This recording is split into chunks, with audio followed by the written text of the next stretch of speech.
जय यीशु आप सबों को। आज के इस बाइबल शैली में आप सबों का स्वागत है। इस हफ्ते हम यूहन्ना अध्याय 4 पद संख्या 27 से 42 पर मनन चिंतन करेंगे।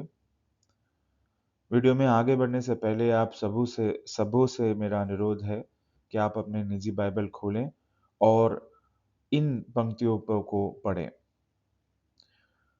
पिछले हफ्ते हमने देखा कि अध्याय 4 में प्रभु मसीह को समारिया होकर जाना था, क्योंकि वह इस स्त्री से मुलाकात करना चाहते थे। यह स्त्री जो कि एक समारी है, व्यभिचार में है, निष्कासित है, समाज से छुप-छुप के दोपहर के समय इस कुएं पर पानी भरने आती है, जहाँ पर उसकी मुलाकात प्रभु मसीह से होती है। प्रभु मसीह अपने आप को, अपने पूर्णता को इनके सामने प्रकट करते हैं। प्रभु आखिर में इस बात पर भी प्रकाश न डालते हैं कि वह मसीह हैं जो आने वाले हैं और जो अनंत जीवन के बारे में सबको बताने वाले हैं। और इसी क्षण हम देखते हैं कि अध्याय 4 पद संख्या 27 में कि उनके शिष्य भी वहां पर पहुंच जाते हैं। उसी समय शिष्य आ गए और उन्हें एक स्त्री के साथ बात करते देखकर अचंभे में पड़ गए। फिर भी किसी ने यह नहीं कहा, इससे आपको क्या, अथवा आप इससे क्यों बातें करते हैं। प्रभु के शिष्य अचंभे में क्यों पड़ गए?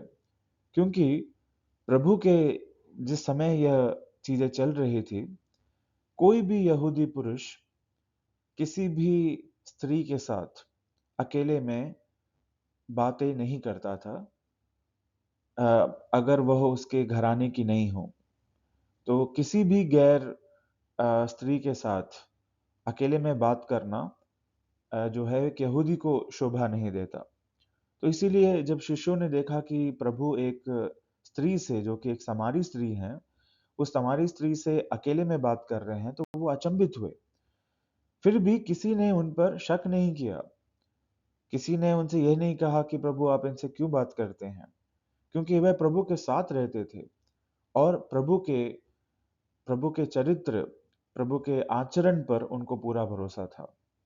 यही हम इब्रानी के जो पत्र है, इब्रानियों के नाम जो पत्र है, अध्याय 4 पद संख्या 15 में भी पढ़ते हैं कि हमारे प्रधान याजक हमारी दुर्बलताओं में हमसे सहानुभूति रख सकते हैं, क्योंकि पाप के अतिरिक्त अन्य सभी बातों में उनकी परीक्षा हमारी ही तरह ली गई है। तो प्रभु परमेश्वर जो है, उनकी परीक्षा, हर प्रकार की वो परीक्षा जिससे एक मनुष्य गुजरता है, उनके साथ भी वह गुजरा है, लेकिन उन्होंने कभी पाप नहीं किया। यही उनके शिष्य जानते थे, इसलिए किसी ने उन पर शक नहीं किया। पद संख्या 28 में हम देखते हैं कि स्त्री अपना वह घड़ा वहीं छोड़कर चले जाती है और नगर में चली जाती है। वह स्त्री जो कि प्यासी थी, जिसको जो दोपहर के समय जल भरने आई थी, जब उसकी मुलाकात अपने मसीहा से होती है, जब उसे पता लगता है कि मसीहा वो हैं, जब उसे अपनी मुक्ति का रहस्य समझ में आता है, तो वो अपनी भौतिक प्यास को भूलकर अपने आत्मिक तृप्ति के लिए शहर की ओर भागती है और वहां जाके लोगों से कहती है। अध्याय 4 29 और 30 में वह लोगों से जाकर, वही लोग जिनसे बच बचाकर वो दोपहर को के समय पानी भरने आती है, उन्हीं लोगों के पास जाकर कहती है, अपना साक्ष्य देती है, चलिए एक मनुष्य को देखिए जिसने वह सब जो मैंने किया था बता दिया है। क्या वह मसीह तो नहीं? इसलिए वे लोग नगर से निकलकर ईसा से मिलने आए। एक स्त्री, एक साधारण स्त्री जो कि हर किस्म से, हर तरीके से उपेक्षित है, समाज के सबसे निचले क्रम को दर्शाती है।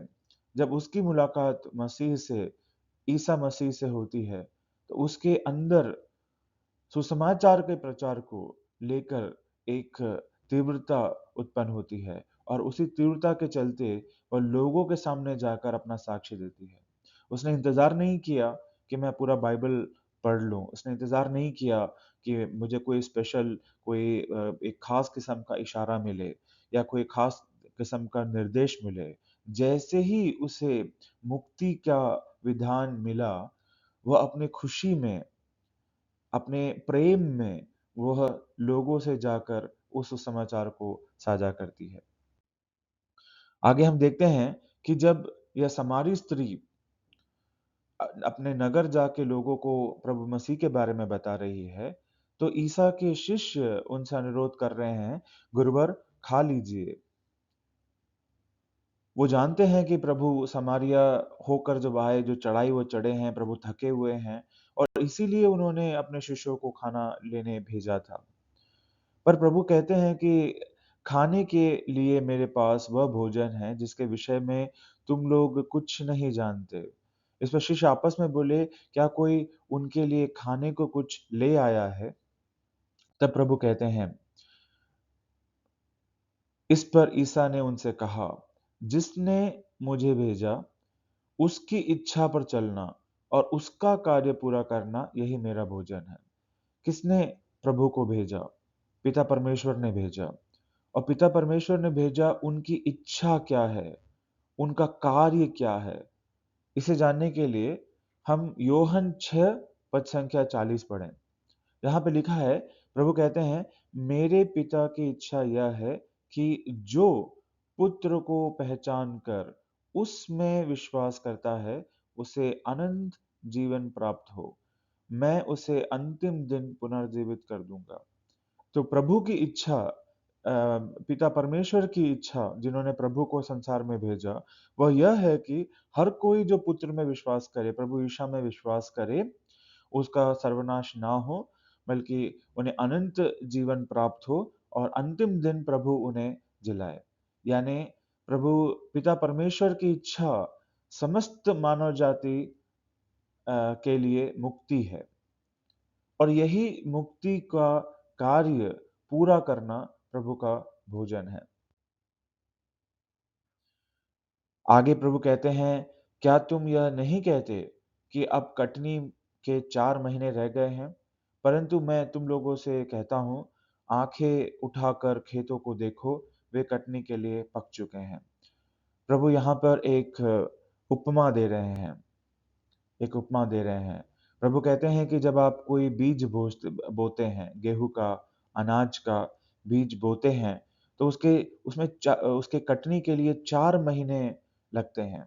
आप आज बीज बोइए, 4 महीने के बाद कटनी का समय आता है। प्रभु कहते हैं कि अपनी आँखें उठाकर देखो और वो क्या देखते हैं कि सामरी स्त्री के पीछे-पीछे वो गाँव भर के लोग आ रहे हैं।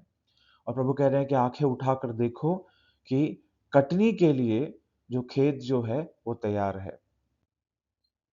आगे प्रभु कहते हैं, अब तक लुनने वाला मजदूरी पाता और अनंत जीवन के लिए फसल जमा करता है, जिससे बोने वाला और लुनने वाला दोनों मिलकर आनंद मनाए। क्योंकि यहाँ यह कहावत ठीक उतरती है, एक बोता है, दूसरा लुनता है। 2 लोग, एक बोने वाला और एक लुनने वाला। बोने वाला जो फसल बोता है, इसमें फसल में जो बीज है, वह क्या है? बीज है प्रभु का वचन। इस दृष्टांत में वचन यानी सुसमाचार, एक सुसमाचार को बोता है, कोई और आके उनको लुनता है, यानी फसल की कटाई करता है। बोने वाला और लुनने वाला। यहाँ पे प्रभु मसीह ने इस सामरी स्त्री के अंदर सुसमाचार का, वचन का जो है बीज बोया और अब यह पूरी की पूरी जो जो सामरी स्त्री के पीछे-पीछे जो लोग आ रहे हैं, वह वो लोग हैं जो अनंत जीवन के लिए कटाई के लिए तैयार फसल हैं। और उनको कौन लूनेगा, उनको कौन काटेगा? प्रभु मसीह के शिष्य। सो बोने वाले प्रभु यीशु मसीह, लूनने वाले प्रभु के शिष्य। आगे प्रभु कहते हैं, मैंने तुम लोगों को वह खेत लूनने भेजा, जिसमें तुमने परिश्रम नहीं किया है। दूसरों ने परिश्रम किया है और तुम्हें उनके परिश्रम का फल मिल रहा है। प्रभु कहते हैं, मैंने तुम लोगों को वह खेत लूटने भेजा जिसमें तुमने परिश्रम नहीं किया। प्रभु मसीह ने परिश्रम किया। प्रभु मसीह ने अपना जो साक्षात्कार इस स्त्री को दिया, और प्रभु प्रभु वह बोने वाले बन गए। और बाद में ये जो लोग जो आ रहे हैं उनके बीच में अपने शिष्यों को भेजा, ताकि वह प्रभु के परिश्रम का फल खा सके। मत्ती का सुसमाचार अध्याय 28 पद संख्या 18 से 20। प्रभु कहते हैं, तब ईसा ने उनके पास आकर कहा, मुझे स्वर्ग और पृथ्वी पर पूरा अधिकार मिला है, इसलिए तुम लोग जाकर सब राष्ट्रों को शिष्य बनाओ और उन्हें पिता पुत्र और पवित्र आत्मा के नाम पर बपतिस्मा दो। मैंने तुम्हें जो जो आदेश दिए हैं तुम लोग उनका पालन करना, उन्हें सिखाओ, और याद रखो मैं संसार के अंत तक सदा तुम्हारे साथ हूँ। मार्कुस का सुसमाचार अध्याय 16 पद संख्या 15 में भी प्रभु कहते हैं, इसके बाद ईसा ने उनसे कहा, संसार के कोने कोने जाकर सारी सृष्टि को सुसमाचार सुनाओ। यही जो आदेश है, जो आखिरी का आदेश है, मत्ती 28 मत्ती का आखिरी अध्याय है, मार्कुस 16 मार्कुस का आखिरी अध्याय है। प्रभु मसीह की जो अंतिम जो हमारे लिए निर्देश था, वो यह था कि संसार के कोने-कोने में जाकर हमें सुसमाचार सुनाना है। हमें बोने वाला और लुनने वाला दोनों बनना है। इसके बाद हम पढ़ते हैं कि उस स्त्री ने कहा था, उन्होंने मुझे वह सब जो मैंने किया बता दिया है।